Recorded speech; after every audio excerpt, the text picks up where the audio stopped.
नमस्कार छात्रों, संस्कृत ज्ञान चैनल में आपका स्वागत है और मैं हूं श्रीमती सीमा श्रेष्ठ। पिछले वीडियो में हमने अनुवाद से संबंधित द्वितीय विभक्ति के नियमों की चर्चा की थी कि द्वितीय विभक्ति कहाँ कहाँ पर लगती है। ठीक, और आज हम उसी पाठ्यक्रम की श्रृंखला को आगे बढ़ाते हुए अनुवाद से संबंधित तृतीय विभक्ति के नियमों पर चर्चा करेंगे। ठीक, अब तृतीय विभक्ति कहाँ लगती है इसे बताने से पहले ठीक हम आपको करण कारक के बारे में बताना चाहेंगे कि करण कारक किसे कहते हैं। ठीक, क्यों? क्योंकि करण कारक में तृतीय विभक्ति लगती है और अब तृतीया कहाँ लगेगी इसे जानने से पहले हम ये जानें कि करण कारक किसे कहते हैं। ठीक, तो ये देखिए करण कारक किसे कहते हैं, ये इसका हमने सूत्र लिखा है। ठीक, अब इसको हम व्याख्या कर रहे हैं, आपको बता रहे हैं। ठीक है, कह रहे हैं कि करण कारक किसे कहते हैं, इसके लिए व्याकरण में सूत्र क्या दिया गया है। कह रहे हैं कि साधक तमम करण। क्या सूत्र है? साधक तमम करण, अर्थात क्रिया की सिद्धि में जो सर्वाधिक उपयुक्त साधन होता है उसकी करण संज्ञा होती है। ठीक, साधक माने सिद्ध करने वाला। ठीक, और तमम लगा दिया। तमम जो होता है वो इंग्लिश में जिसे आप सुपरलेटिव डिग्री कहते हैं, समझते हैं, उसी के लिए संस्कृत में तमम प्रत्यय लगाया जाता है। कौन सा प्रत्यय लगाया जाता है? तमम। और तमम प्रत्यय का जो है केवल तम शेष बचता है, पा का लोप हो जाता है। देखिए हम आपको लिख के भी बता देते हैं जो तमम प्रत्यय होता है। ठीक है, तमम प्रत्यय, तो तमम प्रत्यय का जो पकार है इसका लोप हो जाता है और बचता है क्या? शेष तम बचता है। क्या बचता है? शेष तम। ठीक, तो यहाँ पे देखिए तम लगा है, तमम।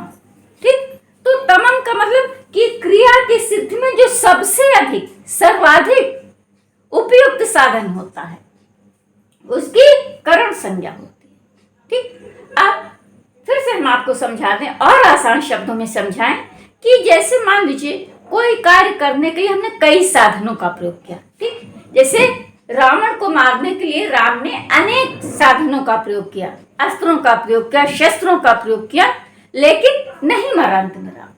ठीक, तो अंत में जो साधन लगा तभी वो कार्य संपन्न हुआ।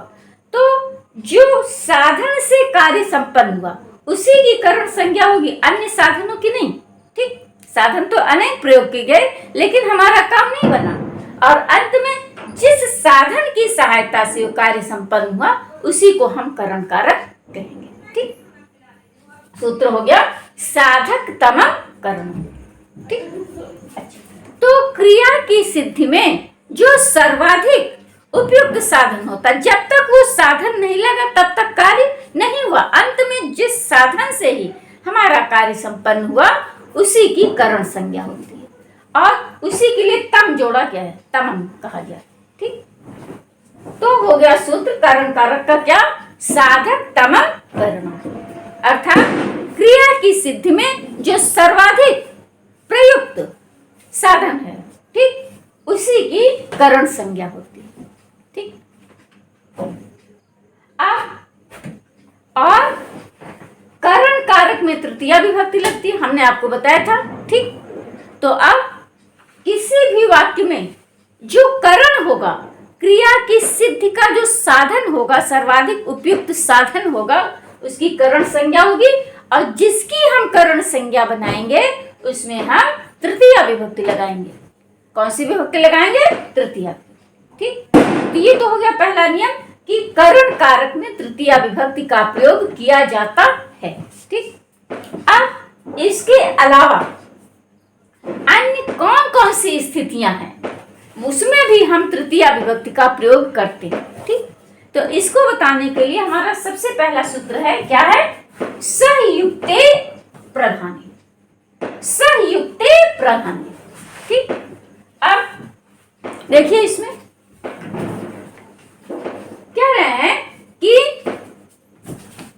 अब ग्रामर की दृष्टि से हम इसको देखें तो इसमें संधि अगर हम करना चाहें तो सहयुक्ते धन अप्रधाने। ठीक, सहयुक्ते धन पूछे आपसे कि इसमें कौन सी संधि है, तो आप क्या बताएंगे? पूर्व रूप सर संधि। ठीक, क्यों? क्योंकि अवग्रह देख के आप तुरंत समझ गए होंगे कि ये पूर्व रूप सर संधि का उदाहरण। जहां भी आप अवग्रह देखिए तुरंत आप समझ जाए कि ये पूर्व रूप सर संधि। और सूत्र पूछे तो एंग पदांतादति बता दीजिए। ठीक, और यदि विच्छेद पूछ ले इसका, तो ये जो अवग्रह है इससे ठीक पहले आप धन का निशान बना दीजिए। ठीक, और इसको यहां से यहां तक उतार लीजिए और उसके बाद अवग्रह के स्थान पर छोटा आकर के इधर वाला जो कुछ हो उतार। ये सबसे आसान सी संधि है।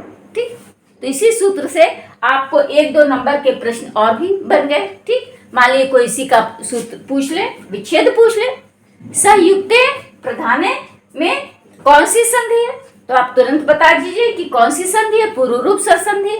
या सूत्र पूछ ले तो आप बता दीजिए एंग पदांतादति है, सूत्र है इसका।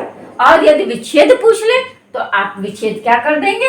संयुक्ते धन अप्रधाने और बराबर संयुक्ते प्रधाने। ठीक, अब ये अवग्रह इसका हम आ उच्चारण तो करेंगे नहीं। ठीक, जब विच्छेद करेंगे तो आप पढ़ेंगे, लेकिन जब मिला के पढ़ेंगे, संधि करके पढ़ेंगे, जिसको हम आ नहीं बोलेंगे। तो सूत्र हमारा क्या बन जाएगा उच्चारण की दृष्टि से? संयुक्ते प्रधाने। ठीक, अब देखिए, अब इस सूत्र की हम आपको व्याख्या करके बताएं। सूत्र क्या कह रहा है हमारा? ठीक, क्या मतलब क्या है सूत्र? कह रहे हैं कि संयुक्ते, स माने होता है साथ। आप सबको पता है कि संस्कृत में सा और खा, स जहां लगता है इसका मतलब होता है साथ। क्या अर्थ होता है? साथ। ठीक, तो संयुक्ते माने साथ के, युक्ति माने योग में। ठीक, तृतीया होती है और साथ के योग में तो होती है, लेकिन अप्रधान जो करता होगा। संयुक्ते माने साथ के योग में, और इसके अलावा एक कंडीशन और बता दी कि साथ के योग में तो लगेगी, लेकिन किस में लगेगी? जो अप्रधान करता होगा। ठीक, जो गौण करता होगा उसमें लगेगी, मुख्य कर्ता में नहीं लगेगी। जो गौण करता होगा उसमें लगेगी। जैसे हम आपको उदाहरण से इसी चीज को आपको सिद्ध करके बता दें।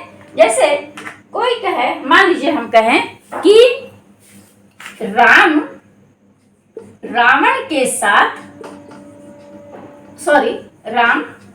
सीता के साथ वन गए। राम सीता के साथ वन गए। ठीक, अब पहली चीज ये देखिए कि आप कि इस वाक्य में ठीक 2 कर्ता है। ठीक, पहले है मुख्य कर्ता कौन है? राम। कौन गया? राम गए। ठीक, तो अब मुख्य कर्ता में तृतीया नहीं लगेगी, किसमें लगेगी? अप्रधान, जो गौण करता होगा, अर्थात जिसके साथ जाते हैं। समझने के लिए चलती फिरती भाषा में जिसके साथ जाते हैं उसमें तृतीया लगती है। जो जाता है उसमें तृतीया नहीं लगती, जिसके साथ जाएंगे उसमें तृतीया लगी। जैसे कौन गया वन को? राम गए, लेकिन राम में तृतीया नहीं लगेगी। क्यों?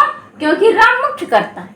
तृतीया किसमें लगेगी? जो अप्रधान करता होगा, अर्थात कि अप्रधान करता इसमें कौन है? सीता। तो तृतीया विभक्ति किसमें लगेगी? सीता में लगेगी। ठीक, तो इस प्रकार से हमारा अनुवाद क्या बन जाएगा? राम सीतया सह, सीतया सह वनम अगच्छत्। ठीक, वनम अगच्छत्। ठीक, और यदि हम इसी को पलट के बदल दें वाक्य को, हम करें कि सीता राम के साथ वन गई, तो तृतीया किस में लगेगी? राम में लगेगी। क्यों? क्योंकि उसमें कर्ता जो है उसमें क्या हो गया? सीता मुख्य कर्ता हो गई और गौण कर्ता कौन हो गए? राम। तो तृतीया किस में लगेगी? राम में लगेगी। क्यों क्यों लगेगी? क्योंकि उन्होंने कह दिया कि सह के योग में तो तृतीया लगती है, लेकिन किस में लगेगी? जो अप्रधान करता होगा, ठीक, उसमें लगेगी। ठीक हो गया? तो हम समझते हैं ये सूत्र आपको समझ में आ गया। संयुक्ते प्रधान। ठीक, सह के योग में जो अप्रधान करता होगा उसके साथ तृतीया विभक्ति का प्रयोग किया जाएगा। राम सीतया सह वनम अगच्छत्, या पलट दे हम इसी को तो सीता रामेण सह वनम गतवती अगच्छत्। कुछ भी अब देखिए अगला सूत्र है हमारा क्या, येनांग विकार, येनांग विकार। ठीक, अब येन अंग विकार, ठीक, येन आप जानते तृतीया में है, यह यो ये यम यो यान येन, ठीक, तृतीया वचन है। तो येन माने जिसके द्वारा, और किस चीज के द्वारा, अंग के द्वारा। येन अंग, जिस अंग के द्वारा विकार, अंगी का विकार परिलक्षित हो। येन जिस अंग के द्वारा अंगी का विकार परिलक्षित हो, तो उस अंग विशेष में तृतीया विभक्ति का प्रयोग किया जाता है। ठीक, जैसे मान लीजिए हम कहें, एक तो सबसे पहले इसमें यह जानिए कि एक होता है अंग, दूसरा होता है अंगी। ठीक, तो जैसे राम है, कोई व्यक्ति है, राम है, श्याम है, कोई भी मोहन है, ठीक, मोहन है, ठीक, तो और तो ये हो गया अंगी, ठीक, अंगी। और इनके मान लीजिए नेत्रों में विकार है, कहीं भी विकार है, हाथों में विकार है, तो नेत्र में विकार है, तो नेत्र हो गया अंग। ठीक, तो जो अंग है, ठीक, तो इसको तो हम अंग बोलते हैं, ये बात सबको, लेकिन जिसका अंग है वो हो जाएगा अंगी। जैसे मोहन अंगी है और नेत्र उसका अंग है। तो जिस अंग से अंगी का विकार परिलक्षित हो, उस अंग विशेष में तृतीया विभक्ति का, अंगी में नहीं लगेगी, अंग में लगेगी। ठीक है, जैसे उदाहरण के तौर पर हम आपको बताएं कि, ठीक है, राम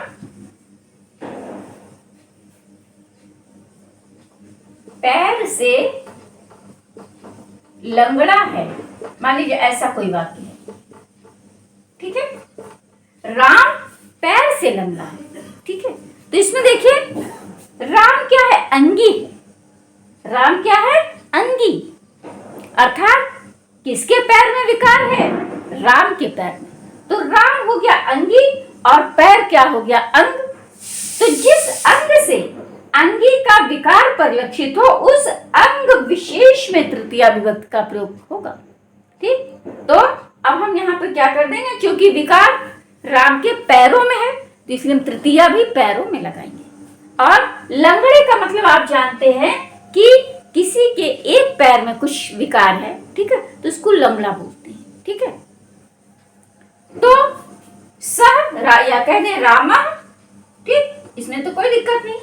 अब विकार चूंकि उसके पैरों में है, तो हम तृतीया लगा देंगे। ठीक, कर देंगे पादेन, रामा पादेन, और लंगड़ा खंजः अस्ति, खंजः अस्ति, रामा पादेन खंजः अस्ति। ठीक है, और मान ली पैरों से हीन है, ठीक, ऐसा है कि उसके दोनों पैर नहीं है, कोई दिक्कत है, समस्या है, तो अब क्योंकि पैर दो होते हैं इसलिए, अच्छा, और ये नांग विकार से जिस अंग में विकार होता है, अंग विशेष में विकार होता है, उसमें तृतीया लगती है, तो पैर में हम तृतीया लगाएंगे ही। ठीक, लेकिन दोनों पैरों में विकार है और पैर दो होते हैं, पैर, ठीक है, तो तृतीया द्विवचन में जाएंगे, पैर दो ही होते हैं, ठीक, तीन तो होते नहीं है, तो इसलिए तृतीया द्विवचन लगा देंगे। तो हम क्या हो जाएगा हमारा, राम पादाभ्याम हीन अस्ति, कर देंगे क्या, राम पादाभ्याम हीन अस्ति, पैरों से हीन है, हीन अस्ति, रहित है, हीन है, कुछ भी। ठीक है, क्यों, क्योंकि तृतीया येनांग विकार से हमको अंग विशेष में विकार, उसमें हमने तृतीया लगा दी। अब पैरों से रहित है, उसके पैरों में दोनों पैर नहीं है उसके, तो इसलिए हमने तृतीया द्विवचन लगा दिया। ठीक, ये हो गया। जैसे कहा जाए शिर से गंजा है, तो स शीर्षा खलवाटा अस्ति। ठीक,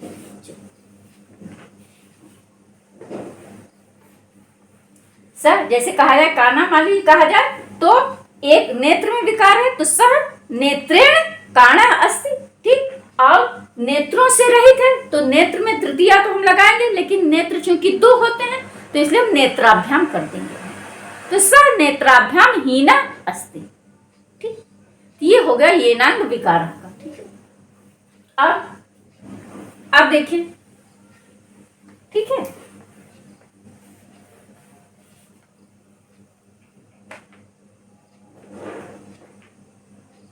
अब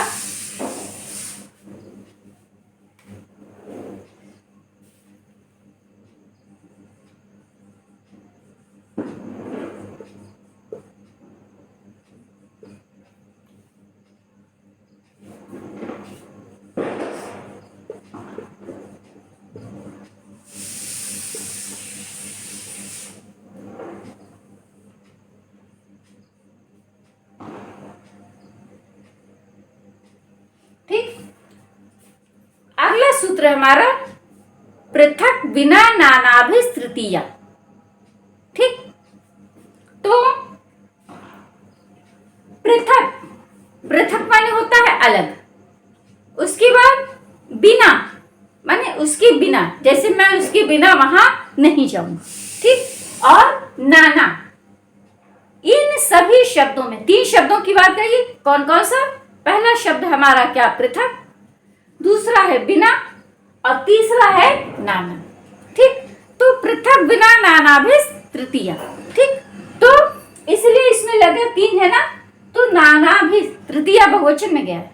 ठीक ना, तो इन सभी शब्दों के योग में पृथक, कौन कौन से शब्दों के योग में? पृथक, बिना और नाना आदि शब्दों के योग में तृतीया विभक्ति का प्रयोग किया जाता है। ठीक, अब जैसे कि हम कहें, मान लीजिए कि मैं, ठीक है, राम के बिना वहां नहीं जाऊंगी। ठीक, मैं राम के बिना, ठीक, वहां नहीं जाऊंगी।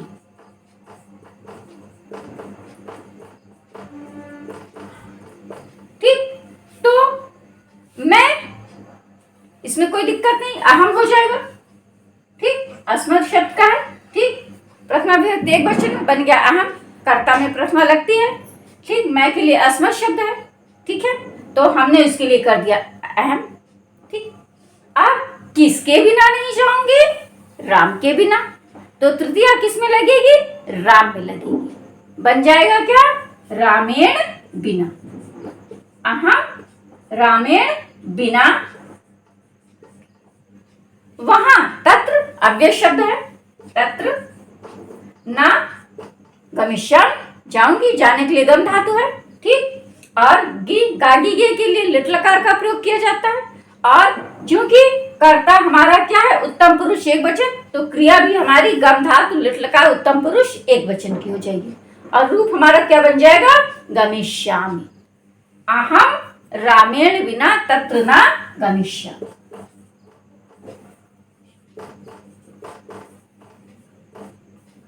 ठीक, जैसे, ठीक है, ठीक, ये हो गया एक। मान लीजिए जैसे नाना शब्द का उदाहरण, तो हम कह सकते कि नाना नारी निष्फला यात्रा, नारी के बिना संसार लोक की यात्रा निष्फल है, कोई मतलब नहीं। ठीक है, तो ये हो गया पृथक बिना नानाभिस तृतीया।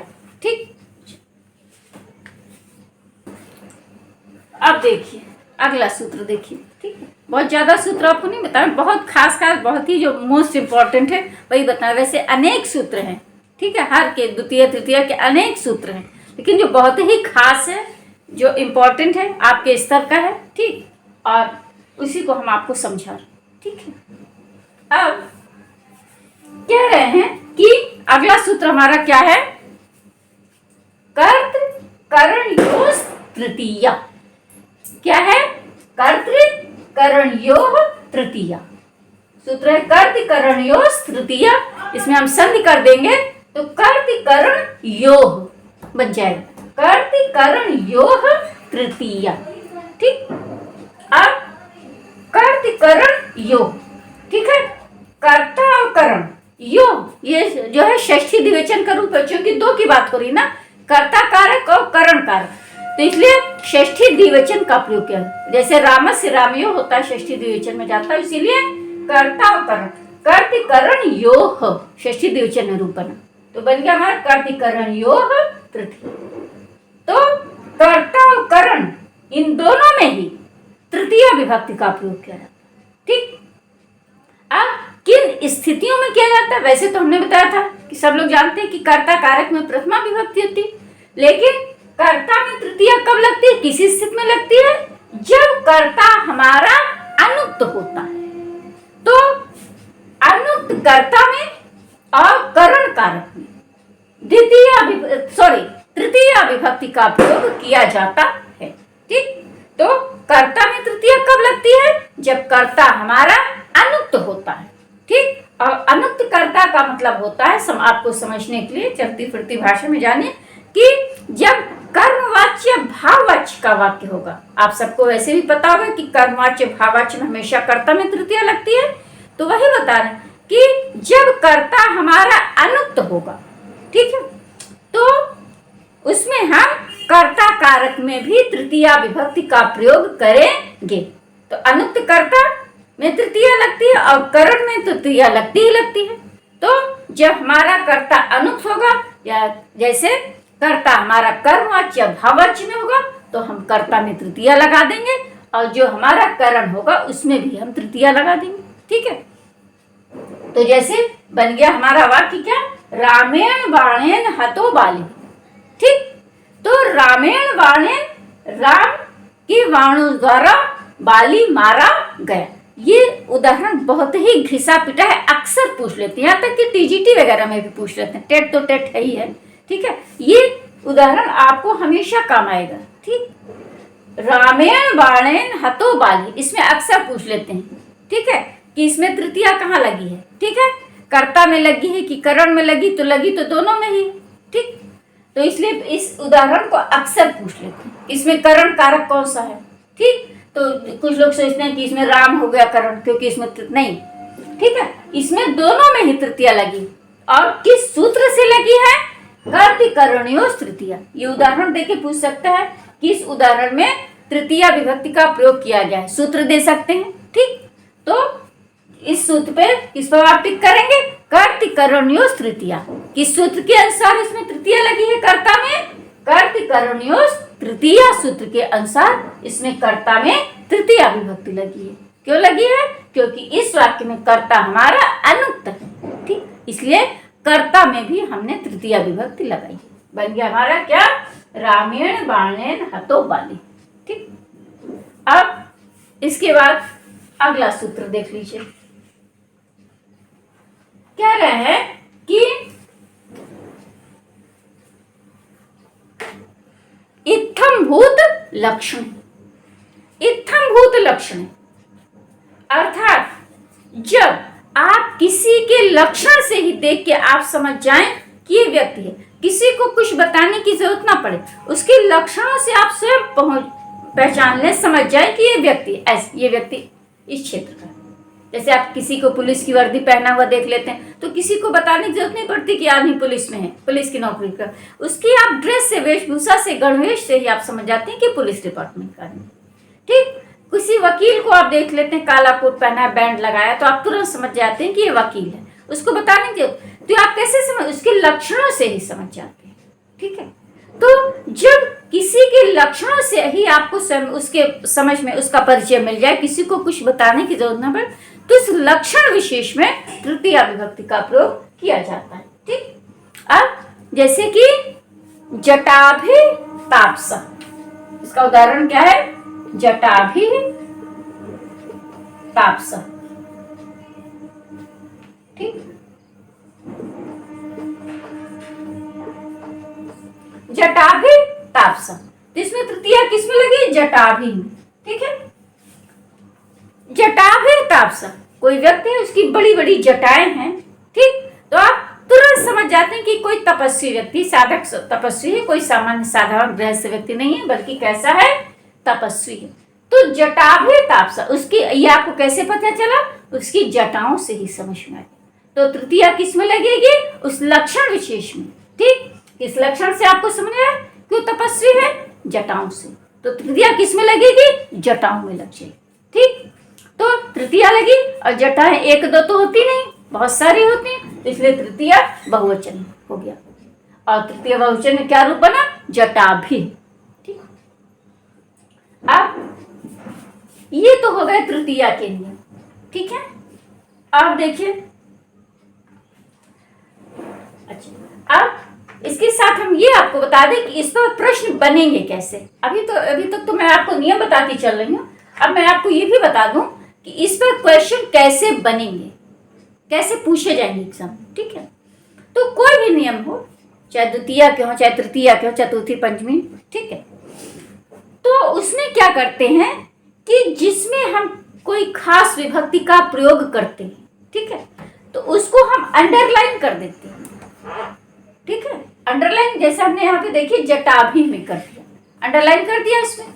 ठीक है, तो अब क्वेश्चन कैसे बनाएंगे वो? ठीक है, जिसमें वो तृतीया लगाएंगे, तृतीया लगाएंगे, चतुर्थी कोई भी विभक्ति लगाएंगे, तो उसमें वो अंडरलाइन कर देंगे और पूछेंगे आपसे कि रेखांकित पदों में विभक्ति निर्देश करिए। ठीक है, और ये चीज हाई स्कूल इंटर में भी, जो बच्चे हाई स्कूल इंटर में संस्कृत का एग्जाम दे रहे होंगे, पढ़ लेंगे यूपी बोर्ड में, ठीक है, या मान लीजिए हिंदी वगैरह में एलिमेंट्री हिंदी आती है सीबीएसई बोर्ड की, यूपी बोर्ड की, तो एलिमेंट्री हिंदी में भी काम करिए। जो चीजें मैं आपको बता रही हूँ, ठीक है, ये सब चीजें आपको हाई स्कूल इंटर की हिंदी में भी काम आएगी, संस्कृत में भी काम आएगी। ठीक है, तो उसमें भी ऐसे पूछे, रेखांकित पदों में विभक्ति निर्देश करिए, कीजिए, तो आपको बतानी पड़ेगी कि आपको कहना पड़ेगा कि रेखांकित पद में तृतीया विभक्ति बहुवचन का प्रयोग किया गया है। विभक्ति निर्देश पूछे तो आपको विभक्ति बतानी पड़ेगी, और सूत्र पूछ ले, ये उदाहरण दे दे और रेखांकित पद में प्रयुक्त सूत्र है।